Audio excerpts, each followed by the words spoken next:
Hi all, and welcome to another exciting tutorial from Model Railroad Technique. Have you ever wanted to build a structure that is one of a kind or fits a specific location, but thought it was all too difficult because you don't know where to start or what products to use? Building your first scratch building can be very daunting and challenging.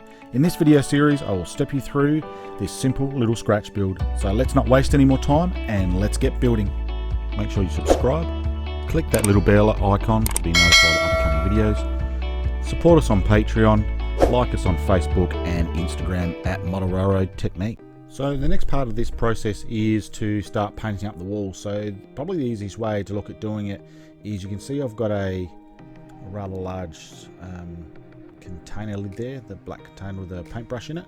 Now all I sort of do is it's a sponge brushing technique. So as you can see, the colour of the wall is sort of already a red type colour, but so what we're trying to do, it's almost like the technique they use is like a wet blending of the paints at the time. So the colours I'm sort of using there is an ochre colour, a crimson colour, and sort of a light sort of brown colour, all Americana type paints. And then all I do is I splodge them at different parts of that plastic lid, and I'll just take a little bit of paint from each colour.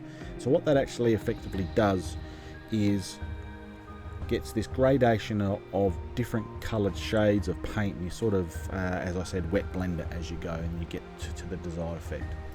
So the desired effect that you want to sort of get to is obviously a personal preference. Now, as you can see with that brick wall, I'm not totally covering the whole wall because I still want that other colour, the original plastic colour, to come through. So what I'm actually doing now, just add a little bit more of the ochre and just very lightly sponge some of that back on.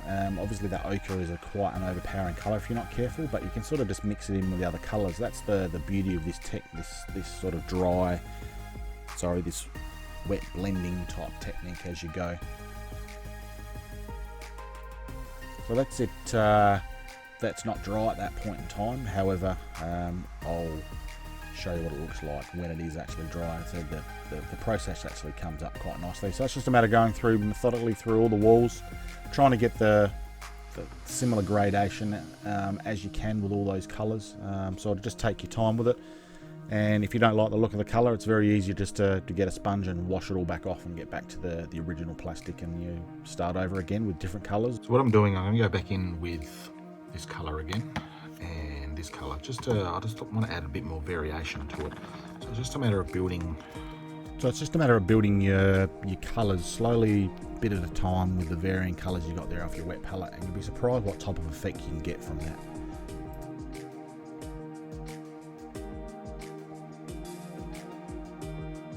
So this next part, what we're going to do, I'm going to go in with burnt umber as my first colour, really a fine brush, and you're basically colouring individual bricks. Now, this is an extremely tedious part of doing these walls. However, if it's a sort of a signature structure, it is so worthwhile. So as you can see, I'll just go through randomly painting up the bricks. Now, it doesn't really matter if you leach some of that colour into the mortar lines and all that, because later on when you put the wash over it to bring the mortar out, that'll cover it all up.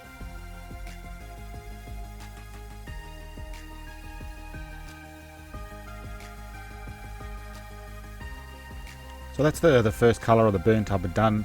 As you can see, the bricks are not all that neat at this point in time, so the next colour I'm probably going to go back in with is some sort of crimson red colour or something similar. Don't be too concerned at this point in time. Yes, that does look like rubbish the way the colourings all come up, but once you start putting the mortar through and other colours, it sort of does blend in much nicer. So the second colour I'm going in through here is called alizarin crimson. Now, it's probably a little bit pinky, this colour, but it sort of does work with that colour of the initial colour of the brick. I've since bought a Tuscan red, which is probably a better option. So it's just a matter of going through exactly the same as before, going through all the bricks. Now, you can probably go through this stage and do quite a number of colours. Now, I'll probably go through, I think on this build I did about 4 or 5. So as I said, very, very time consuming, but well worth your while at the end. So from each colour, you can see I leave my paint lids out and about. So what I can actually do, sometimes I'll transfer between colours. Now you might think, well, that's cross-contaminating the colour, but it's very negligible the amount of paint you're actually putting on that brush. But what I've sort of found is, you sort of, as you start blending the colours and you work your way across a wall, just the balance is a lot easier to pick up if you've got the other colours out there and you just change the colour accordingly. So I've gone through and painted the rest of the colouring. So the lighter colour there, I've used the Ochre by Life colour again. I've also used Mahogany colour by Vallejo. So all in all, I've used 4 colours, which is the Ochre, the Mahogany, the Crimson type colour, and the Burnt Umber. Right, so the next step is to do the mortar wash. Now, there's varying ways to do it. Now, these particular walls, the bricks, if we can get that right and close, are very, very fine. And obviously the mortar joints between them are fractions of a millimetre in depth. So I didn't want to use the plaster technique or the spackle technique, because I just think that might have caused some issues regarding what was left with the texture of the brick. So what I've been experimenting doing, I'm using a wash. So I'm going in with this Americana Slate Grey.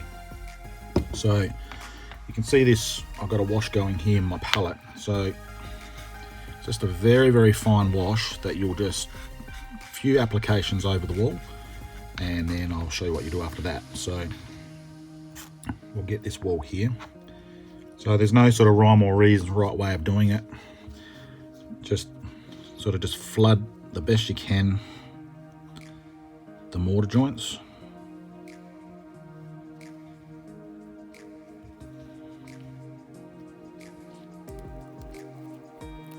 So at this point, you don't want to start rubbing it with anything, because all it'll do will just take the mortar joint out. So to expedite this process, what I normally do, I get the wife's hairdryer out, and speeds up the process.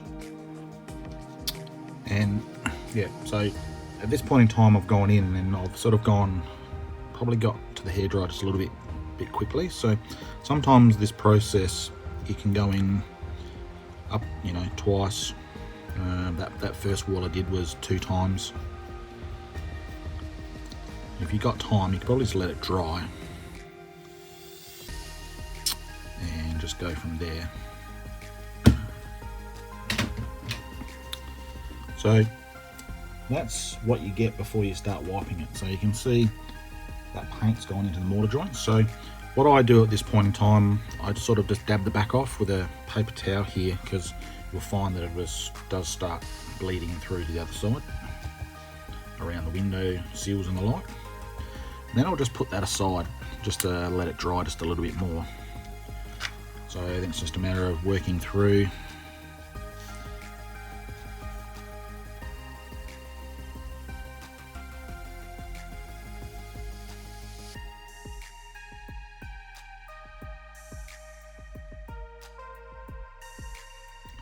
This next part, there's obviously varying ways to do this, but this is how some experimentation I've done, and I believe it works for me. So just a normal cotton bud, Q-tip, call it what you will. Just slightly damp it in some water, just on the top, and it's just a matter of sort of working your way through, and just trying the best you can just to take off some of that wash off the top of the brick. Not pushing too hard, because you don't want to go to the grout underneath. But as it dries, obviously the top's harder to get off, but it's a lot harder to get the mortar joint out as well. So it's just a matter of methodically going through all your walls, and you can sort of see it'll start taking some off, and it's just every now and again just wipe it with your finger.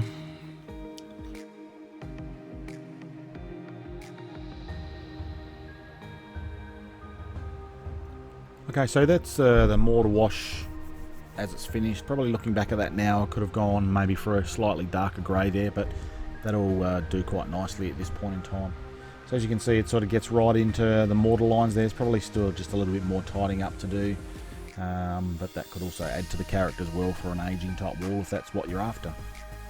Now as you can see, the colours that you might have over painted into the mortar lines have sort of tidied themselves up now, just purely because of the mortar wash that you put over. So the next step I'm going to look at doing after cleaning up the walls is to go in with some pastel chalks. So I'm going to look at various browns and greys. So I've got a gold ochre. Probably the key here is not to sort of go overboard with it. It's just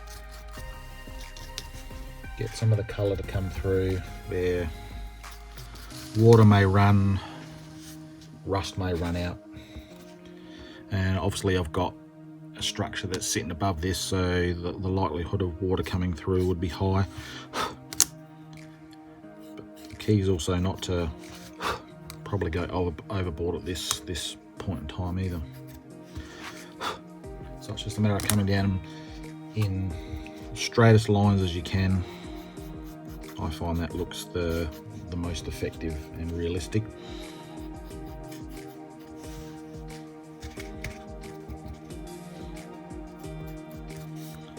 And obviously I'm going to work up down the bottom here, where most of the grunge and grime's going to be from off the ground and the like.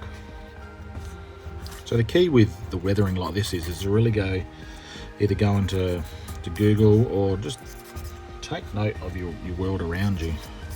I know since I've started looking at this form of modelling, I start to look at more how roof lines form, how rust forms on corrugated iron and various other things.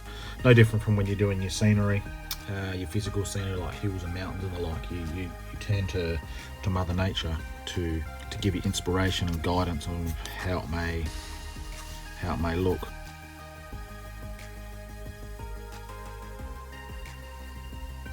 So that's probably the first round of weathering right there. Now, at this point in time, I haven't gone overboard with it, purely because I haven't put the windows and the doors and the lights in. So normally what I like to do is once those sort of fixtures go in, I'll go back in, tidy up some more weathering and just sort of build that texture, that colour in layer by layer until I get the desired result. So it's just a matter of going through various areas. So there I'm going underneath some little brick fixtures there, just trying to darken that up a little bit. Just be careful not to go overboard with it. That might have gone overboard a little bit with it there. So I just try to pick out areas that it's quite obvious where the crud and the grime is going to sit with years and years of abuse from the weather and the like. So just a matter of, as I said, going through methodically, looking at some photos of the real world and trying to replicate it the best you can. And if you don't like the pastel chalks because they're not working for you, it's just a matter of getting a damp cloth and you can wipe it all off and you just start again. Okay, I have gone on a little bit about going out into the real world, so I've just added a few little brick walls at the end here. As you can see, the varying colours, the different coloured mortar. So that's the end of this video, so thanks for watching. Be sure to watch episode 3, which is going to be about colouring up the windows and construction of the upper deck. So thanks for watching, see you next time. Make sure you subscribe, click that little bell icon to be notified of upcoming videos. Support us on Patreon, like us on Facebook and Instagram at Model Railroad Techniques.